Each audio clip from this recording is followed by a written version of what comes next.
예수께서 예루살렘에 올라가실 때는 6월절이었습니다. 그 6월절을 맞춰서 올라가신 것으로 성경에는 기록되어 있는 것을 보게 됩니다. 당시 유대 성인들은요, 년 3회에 6월절, 초막절,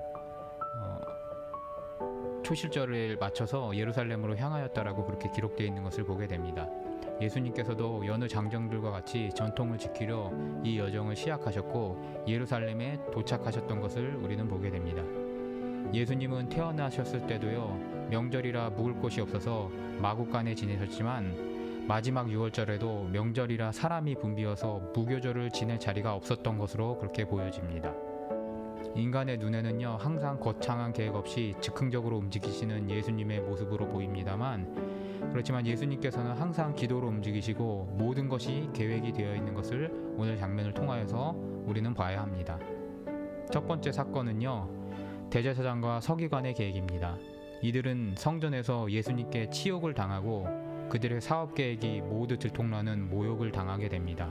그래서 그들은 무슨 방도로 죽일까 계획을 세웠다라고 이야기하는 것을 보게 됩니다. 그러자 가룟 유다가 그 마음에 사단이 들어가서 이들에게 찾아가 예수님을 넘겨줄 방도를 의논한다라고 4절에 기록하고 있는 것을 보게 됩니다. 혹자는 그가 예수님의 신적인 메시아의 권능을 강제로 끌어내기 위하여서 이런 일을 계획했다라는 그런 이야기도 하기도 합니다. 그렇지만 어쨌든 간 그는 기도가 아니라 자신의 방도에서 일을 시작하다가 사단에 사로잡히게 되었다라는 것을 오늘 말씀 속에서는 기록하고 있습니다.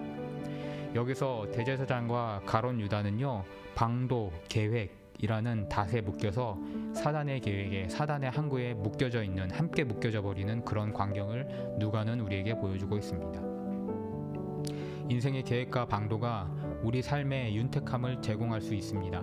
그렇지만 그 계획에 지나치게 의지하게 되면 그것에 벗어나는 것에 대해서 인정하지 못하고 조바심을 느끼게 되고요, 결국 그 틈을 통하여서 사단이 우리를 이용할 수 있다는 사실을 우리는 항상 기억해야 할 것입니다.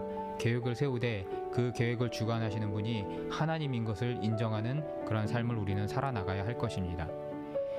6월절 자리에 예루살렘에 아무런 연줄과 계획이 없었던 예수님께서는 오직 기도하심으로 나아가는 모습을 아까도 얘기해드렸다시피 보여주시게 됩니다.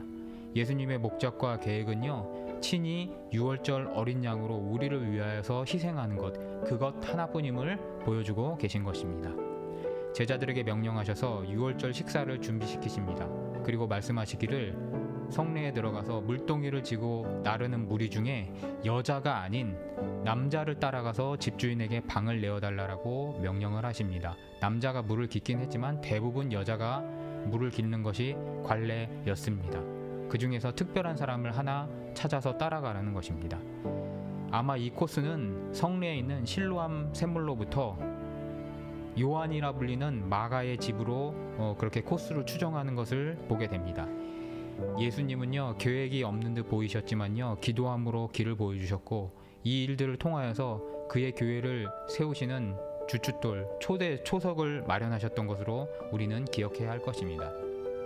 이 요한이라는 마가는요, 6월절에 예수님께 자리를 내어주고 그의 그 자리는 120문도가 성령을 받았던 마가의 다락방이 되었으며, 이 요한 마가는 바울과 바나바와 전도에 동참하였고, 그리고 그는 최초의 성경인 마가복음을 기록했던 그 마가로 우리는 기억하고 있습니다. 결국 계획대로 행동하였던 유다, 그에 반해서 계획 없이 예수 가족으로 편입되었던 마가의 모습을 통하여서 우리는 오늘도 주님을 어떻게 따라야 할지 매일 고민하며 기도하며 살아가는 성도들이 되어야 할 것을 누가는 계속하여서 기록하고 있는 것을 보게 됩니다.